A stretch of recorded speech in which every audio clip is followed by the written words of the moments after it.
Di na muling maririnig ang hagik-gik ni Baby Isaac. Masakit po, ma'am. Ang 5 buwang gulong na sanggol, pumanaw nitong Biyernes. Kwento ni Alpha, isinugod nila sa 2 magkaibang ospital si Baby Isaac matapos magsuka at dumumi ng may dugo noong June 27. Ang tiyan ng sanggol, lumobo. Kalaunan, dinala nila ang sanggol sa Jose B. Lingad Memorial Regional Hospital sa San Fernando, Pampanga. Doon nakitang may intussusception siya o yung pagpasok ng maliit na bituka sa malaking bituka. July 3, inoperahan sa bituka si Baby, pero nitong Biyernes, nasawi.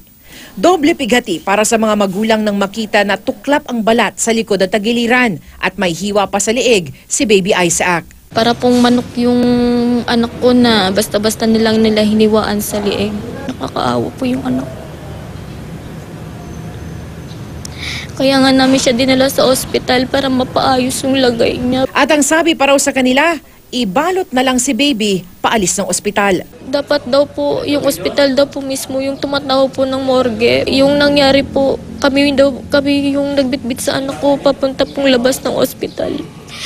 Binalot lang po namin siya ng tuwalya. Kung kami po ay may pagkukulang, ang mga tauhan namin po may pagkukulang, sisiguraduhin po namin na ito ay una-una ma-correct natin. Kung meron po kailangan magkaroon ng reprimand, bibigyan po natin sila ng reprimand. Paliwanag ng pamunuan ng ospital, base sa inisyal nilang pagsisiyasat, ang natuklap na balat ay paso raw mula sa heating pad sa operating room. Ang hiwa naman sa leeg, bunsod ng paglalagay ng central line sa bata dahil dehydrated na. Sa death certificate ni Baby Isaac, lumabas na septic shock o pagkalaso ng dugo mula sa impeksyon ang kanyang kinamatay. Makakaasa po ang magulang, ang kamag-anak po ng pasyente na kami po ay nakikipag-ugnayan sa kanila para po malaman namin ang punot dulo nito. Inautopsy ng NBI Region 3 Medical Legal ang bata bilang tugon sa reklamo ng mag-asawa. Nailibing na si Baby Isaac. Salima Nafran, GMA News.